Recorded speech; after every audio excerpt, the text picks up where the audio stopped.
Bonjour à tous, alors on est le lundi 21 février, on entame une nouvelle semaine. Là je m'apprête à aller au boulot donc il faut que j'aille me préparer. Enfin là je suis habillée mais les dents, tout ça c'est pas encore fait. Habiller ma fille. Mais comme on a décidé sur le Discord d'Elodie, Ingrid la lectrice, de faire un jour un livre pendant 7 jours. Hein, 7 jours 7 livres, c'est ça. Je vais me coucher encore une fois. Bref, donc du coup, je vais vous présenter ma petite palle et en même temps, je vais essayer de vlogger toute la semaine sur ces livres-là. Alors, je me suis prévu 9 livres. Je sais, il y a 7 jours, mais c'est pour, si j'ai pas envie d'en lire un, je pourrais lire un autre. Donc, j'ai commencé, parce que là, j'ai lu la page... voilà, j'ai lu un espèce de petit poème qui a été écrit par une sœur, voilà. Donc c'est le début du livre, hein. Donc ça fait 2 pages. Donc je me suis prévu Les Victorieuses de Laetitia Colombani, donc c'est chez Le Livre de Poche. Donc ça c'est celui que j'entame aujourd'hui. J'ai prévu Le Cri de la Mouette de Emmanuel Laborie, donc c'est l'histoire d'une femme sourde, c'est ça, voilà. L'écureuil des vignes de Jean Anglade. Petit déjeuner chez Tiffany de Truman Capote, voilà. Coup de foudre à Austenland de Shannon Hale, voilà. Migale de Thierry Jonquet.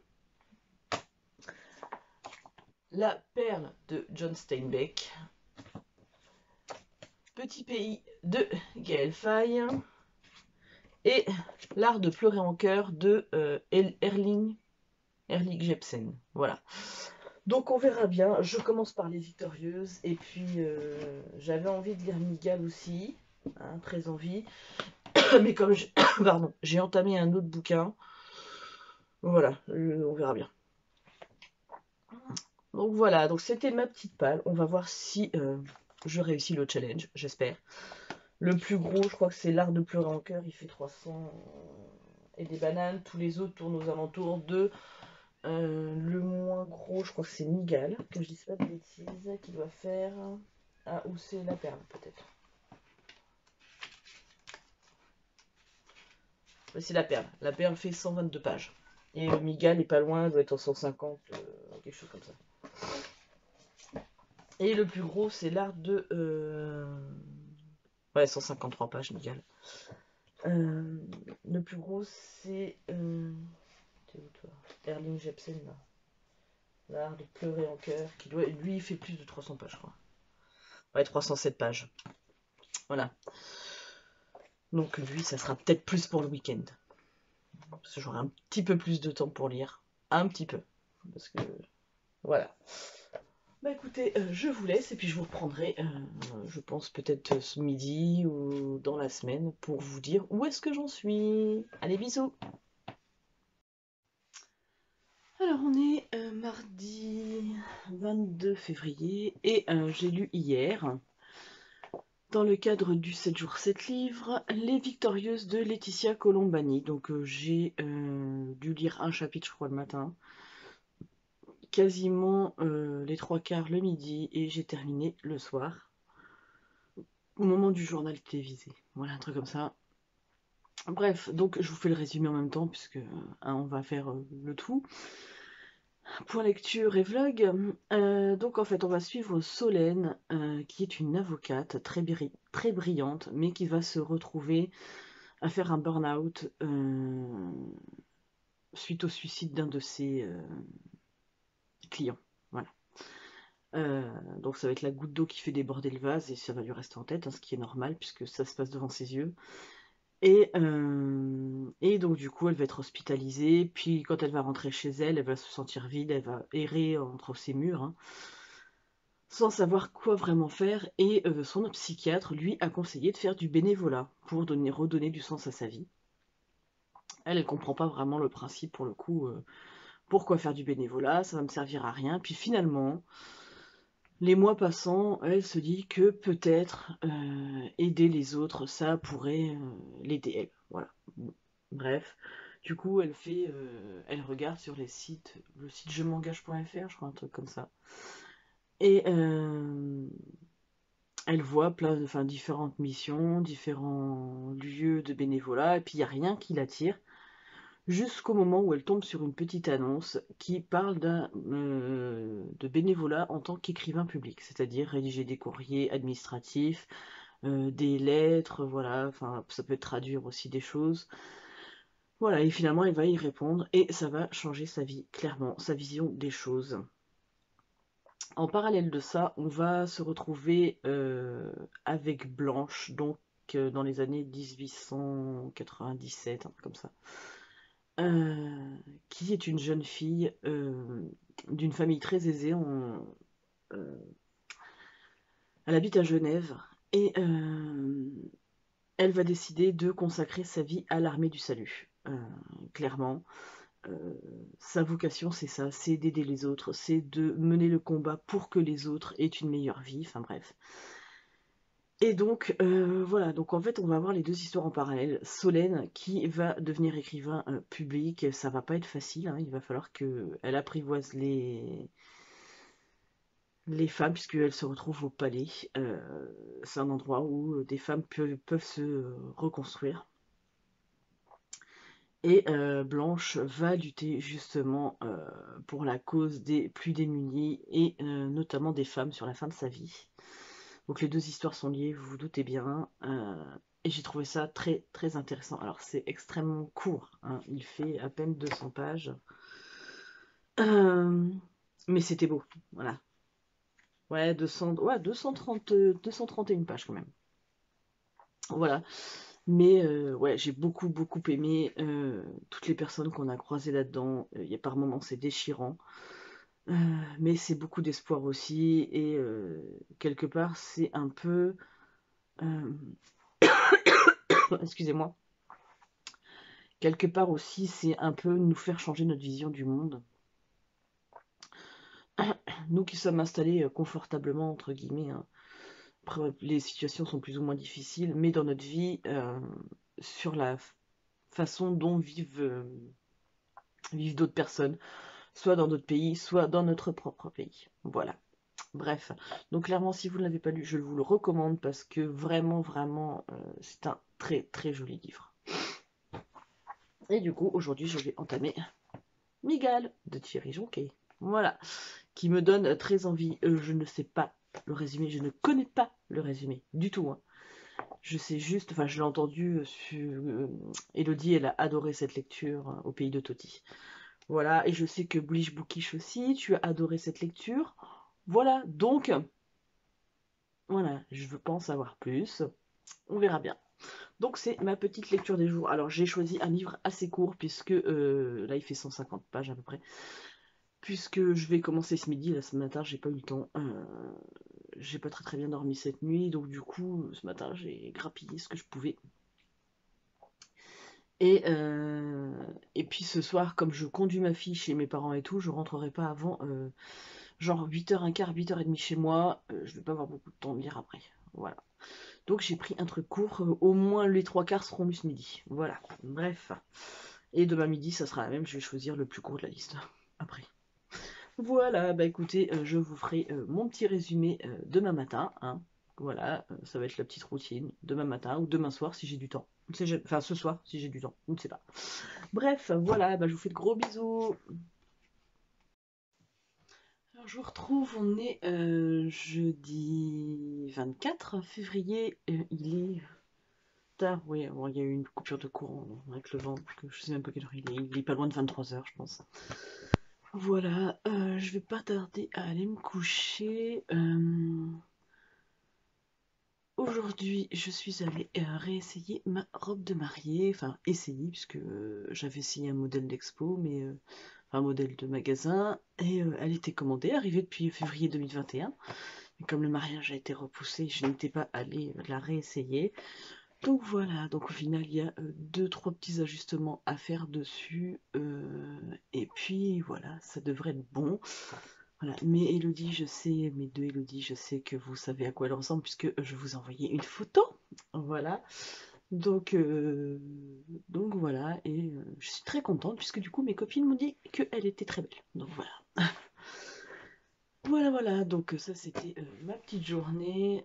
J'ai été voir aussi, donc j'étais avec ma maman et puis ma fille, puisqu'elle a mal au ventre, ça fait plusieurs jours et je pense qu'il va falloir que je prenne rendez-vous chez le médecin.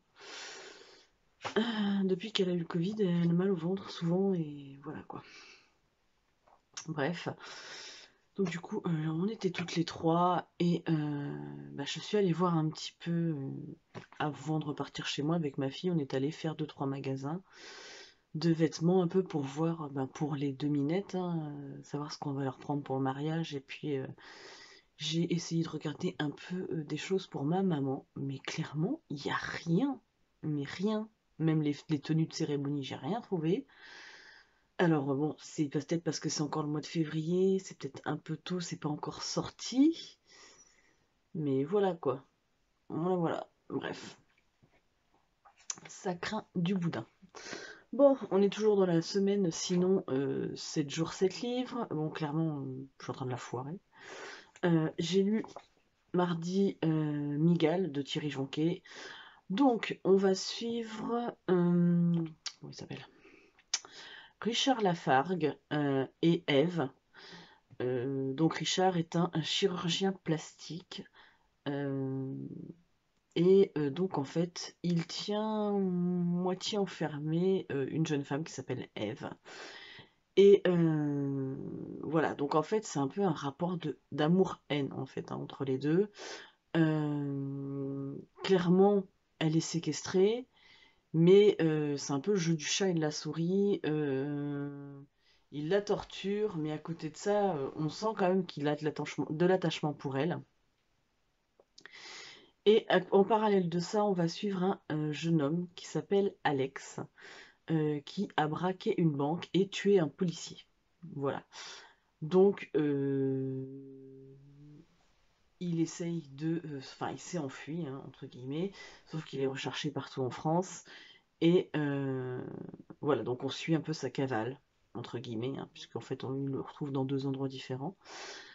Voilà, et je peux pas vous en dire beaucoup plus, puisque c'est un récit qui fait 153 pages, c'est très très court, c'est très intense. Il y a toute une histoire, vous vous doutez bien, les deux histoires vont finir par se retrouver à un moment donné quand même. Mais il y a toute une histoire de vengeance, de victimes, de bourreaux, Voilà, si vous aimez les trucs psychologiques tordus, clairement, ça va vous plaire. Moi, j'ai beaucoup aimé. Alors, ça peut être un coup de cœur. J'ai beaucoup aimé. Il m'a manqué un petit truc. Pour que ça soit un coup de cœur, je ne saurais pas vous dire exactement quoi. Peut-être développer un peu plus le, le pourquoi du comment Ève en est arrivée là. Alors, ceux qui ont lu le livre savent de quoi je parle. Peut-être rentrer plus dans la psychologie des personnages. Je pense que c'est ça qui m'a manqué. Alors, il est très psychologique, c'est pas le problème, mais j'aurais bien aimé le truc encore un peu plus poussé. Voilà. Mais cela dit, Thierry Jonquet, qui malheureusement est décédé maintenant, a une plume très addictive, très sympathique à lire. Donc voilà, donc clairement une très bonne lecture. Voilà, je peux que vous la conseiller. C'était franchement très intéressant. Voilà. Et du coup, j'ai commencé hier, je ne l'ai pas terminé, il est quasi fini, hein, mais Le cri de la mouette de Emmanuel Laborie. Donc je vais vous en faire un résumé vite fait, je n'en reparlerai pas puisqu'en fait c'est un témoignage d'une jeune femme sourde qui explique un petit peu son adaptation au monde entendant et au monde des sourds. Puisqu'il faut savoir que cette jeune femme est née en 1972 et a découvert la langue des signes quand elle avait 7 ans. Avant ça, tous les médecins ont dit à ses parents, il faut la mettre dans une école, entre guillemets, orale, un truc comme ça, euh, puisqu'elle apprendra à parler, il n'y a pas de souci, elle finira par parler, machin, enfin, bref. Elle est sourde. Donc arrêtez un moment de vous acharner. Enfin voilà, quand tu lis ça, t'es révolté. Et il faut savoir, et quelque chose que j'ignorais totalement, comme quoi. des fois on apprend des trucs, c'est que jusqu'en 1976 en France, la langue des signes était interdite. Ils avaient peur de quoi, en vrai? Pourquoi interdire aux gens de parler entre eux? Jusqu'en 1976, clairement, les sourds étaient considérés un petit peu comme des arriérés. Non, c'est pas parce que tu n'entends pas que tu es arriéré. C'est simplement que le monde autour de toi, tu l'entends pas. Hein. Donc voilà, donc en fait, elle retrace son parcours. Donc c'est un livre qui est assez vieux, il a été écrit en 1994. Et franchement, j'ai bien aimé, enfin, j'ai quasiment fini, hein. Mais c'est très bien un petit peu de se mettre à la place des personnes qui n'entendent pas.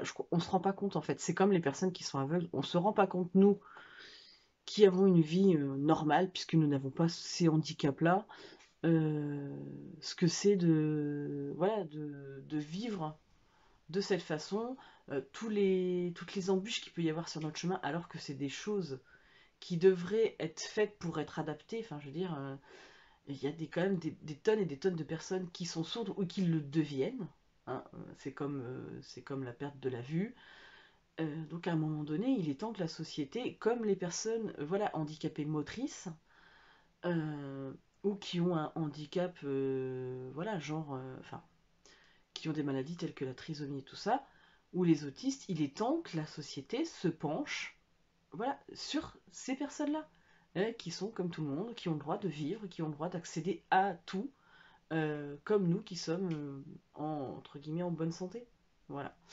Donc, je reviendrai pas dessus parce que c'est un témoignage. Je ne m'étends généralement pas trop sur les témoignages, mais c'est un livre très intéressant et qui m'a ouvert les yeux, qui m'a appris des trucs en plus. Donc voilà, clairement, je suis très contente de l'avoir lu. Et au final, aujourd'hui, je n'aurai rien lu, hein, puisque je vais terminer. Il me doit me rester 3-4 chapitres de ce livre-là, donc il faut que je le termine. Je suis fatiguée, clairement. Donc voilà, je pense que le challenge est un peu foiré, pour changer, voilà, mais j'étais plutôt pas mal partie, hein, on va dire ça comme ça. Donc voilà, donc bon bah sur 4 jours j'aurais lu 3 livres. Voilà, ça va, on va dire que ça va. Hein. Après, si je prends une petite BD, peut-être que ça peut le faire, ou un petit manga. Voilà, donc et puis demain je vais être au boulot, mais le soir on a du monde à manger. J'ai déjà préparé, il n'y aura plus qu'à réchauffer, mais ça n'empêche qu'on a du monde à manger demain soir. Donc voilà, donc j'aurai pas beaucoup de temps de lire, donc je vais essayer de lire ce week-end, sachant que j'ai les préparatifs du mariage à continuer et les cartons. Voilà, voilà, donc un week-end encore chargé. Voilà, écoutez, je vous reprends demain, dans le meilleur des cas. Voilà, bisous. Alors, on est dimanche, dimanche, 27 février, ça y est, le mois se termine. Donc, je suis toujours dans le challenge, enfin, toujours, entre guillemets, 7 jours, 7 livres. Clairement, depuis le cri de la mouette, j'ai lu 48 pages de Coup de foudre à Austenland. Bon, je l'aurais pas réussi, comme d'hab. Voilà, donc, après, j'ai eu plein de trucs à faire. Hein. Jeudi, journée chargée, vendredi, boulot, et le soir, on avait du monde, et on a dû se coucher quasi à 4h du matin. Hier, bah, comme mes beaux-enfants sont là, je profite aussi, hein, on fait d'autres trucs. Et voilà, donc de toute façon, moi je sais très bien que je commence les challenges et je les finis jamais. C'est pas grave, ça ne me gêne pas, c'est comme ça, c'est la vie, mais l'intention est là. Voilà, donc bah, je suis dans mes 48 pages, je continuerai dans la semaine. Euh, comment dire, pour l'instant j'aime bien ce que j'ai lu, c'est sympathique, c'est de la romance, hein. Voilà. Je pense pas que ce sera le livre de l'année, mais c'est sympathique.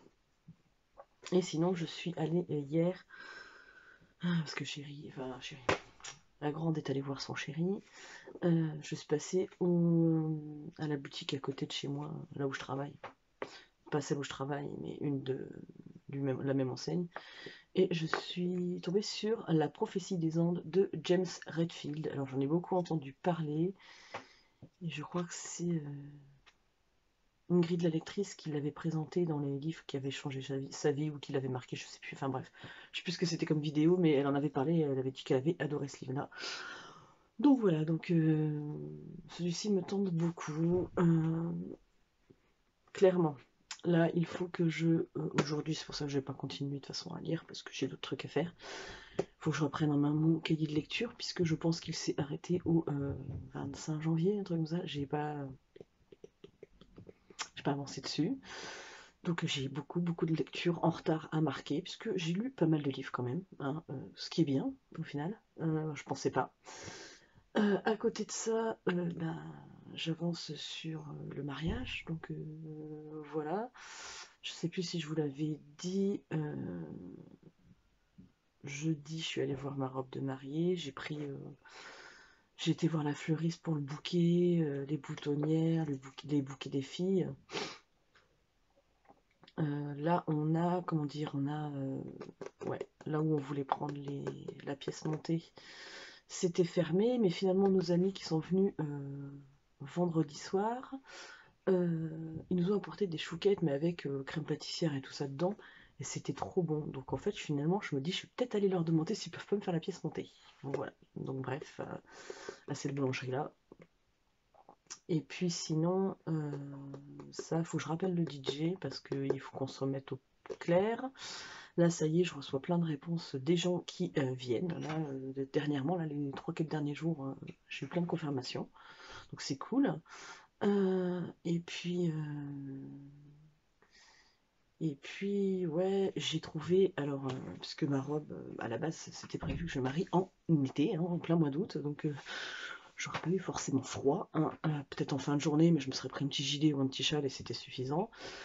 Mais moi, je suis quelqu'un de très frileux, hein, si vous voyez, j'ai le sous-pull, j'ai le pull, et des fois, je remets quand je suis dans la maison, mon pilou chouette, parce que j'ai trop froid, hein. D'ailleurs, là, je pense que je vais le mettre, parce que j'ai froid. Au final, je me suis trouvé une espèce de petite cape en fourrure là, blanche, pour mettre par-dessus. Donc je l'ai trouvé sur le marketplace de Facebook et finalement on a fait une transaction Vinted avec la dame puisque c'était un envoi, donc c'était plus simple de faire Vinted.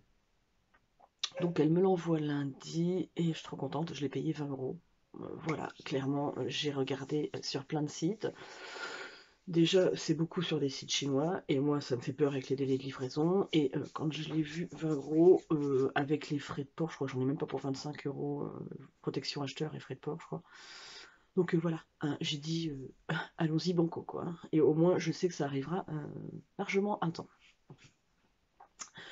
Donc voilà, donc je suis très contente d'avoir trouvé ça. Maintenant, je sais qu'il faut qu'on trouve les alliances. Donc chérie m'a dit peut-être jeudi là ou jeudi de la semaine d'après, on irait voir parce que c'est mon jour de repos, donc voilà. Puis là on est à fond aussi dans les cartons, dans le déménagement. Donc c'est très chargé en ce moment, j'ai l'impression d'avoir la tête comme ça, chérie aussi. Mais c'est que pour du bon, hein. Mais voilà, à un moment donné, voilà, c'est compliqué. Bref, donc du coup, je pense que là, ouais, clairement, au mois de mars, ça va être beaucoup plus compliqué de lire. Vraiment, clairement. Je pense que ça ira mieux au mois d'avril, même si je serai dans les préparatifs de mariage. Comme le déménagement sera terminé, hein, on aura aménagé, on sera parti d'ici, ça sera plus simple. Mais là, le mois de mars, vu tout ce qui reste à faire et tout, ça, ça va être chaud patate, sachant qu'on travaille tous les deux et que on n'a pas des horaires très compatibles avec faire des trucs le soir après, quoi. Hein, voilà, parce que chérie, des fois, il rentre, il est 8h, 9h, quoi. Et puis, parce que oui, il est terrassier, mais à côté de ça, il y a le tracteur, il faut entretenir, il y a les trucs à laver, les outils à ranger, l'entretien, enfin, du matériel, tout ça. Ça prend un temps fou, hein. La journée de boulot, elle se termine pas à 6h, quoi. Voilà, et puis ben moi, entre la maison, le travail, les enfants, aller chercher Irina à la garderie, la ramener chez mes parents, il y a des fois, les semaines, t'arrives le vendredi, tu fais ouais, j'ai rien vu passer, quoi. Et les week-ends, c'est toujours très chargé. toujours. Ben justement, de toute façon, plus là, il y a le déménagement. Et donc, du coup, sinon, puisque nos amis sont venus, voilà, si jamais tu passes par là, cocotte, je te fais un gros bisou. Donc, ma copine Jennifer, elle a accepté d'animer la cérémonie laïque, puisque ça devait être mon petit frère Jérémy qui la fasse, enfin, qui devait la faire. Je sais plus parler. Mais au final, bah, comme il va pas venir, puisque c'est trop compliqué de venir du Japon en ce moment avec toutes les crises, et puis là, avec l'Ukraine et la Russie, je pense que ça sera de pire en pire. Parce que je sais pas vous, mais moi clairement ça me fait peur cette histoire. Hein, voilà. Donc le climat ambiant est pas bon. Hein. Mais du coup, elle a accepté d'animer la cérémonie laïque. Alors je lui ai donné 3-4 petits trucs que je voulais absolument dans la cérémonie laïque. Pour le reste, avec son mari Raphaël, on leur a donné carte blanche. Ils vont contacter mon beau-frère et ma belle-sœur, parce que de toute façon ils se connaissent, donc c'est très bien. D'autres amis à nous, voir avec la famille et tout ça. Et je lui donne du boulot 2 mois avant. Là, elle est carrément stressée, mais je te remercie beaucoup, cocotte. Voilà. Et puis, je lui ai prêté Le Berger en même temps, puisqu'elle avait très envie de le lire, donc voilà. J'espère que il te plaira autant qu'à moi. Voilà, bah sinon, pas grand chose. J'ai arrêté de blablater parce que je ne fais que ça. Et je voudrais mettre à jour mon cahier de lecture, comme ça serait cool, parce que là, il ressemble à rien. J'avais prévu de faire plein de trucs, plein de beaux trucs dedans. Et voilà, voilà. Mais bon, que voulez-vous? J'ai la tête partout et nulle part. Voilà, donc c'est comme ça. Et puis, c'est pareil, je voudrais bien que ma belle-fille me fasse un essai maquillage là tout de suite, puisque comme c'est elle qui me maquille pour le mariage, on fait des essais de temps en temps. Donc voilà, donc je vous fais d'énormes bisous, je clôture le vlog ici, peut-être que je rajouterai le petit bilan de mon 7 jours 7 livres, mais c'est même pas sûr parce que vous aurez tout vu là. Voilà, à moins que je décide de prendre une BD ou un manga, histoire de dire que j'ai lu un peu plus quoi, d'ici ce soir. Si c'est le cas, peut-être que je vous reprendrai ce soir. Voilà, bah, en attendant, je vous fais d'énormes bisous.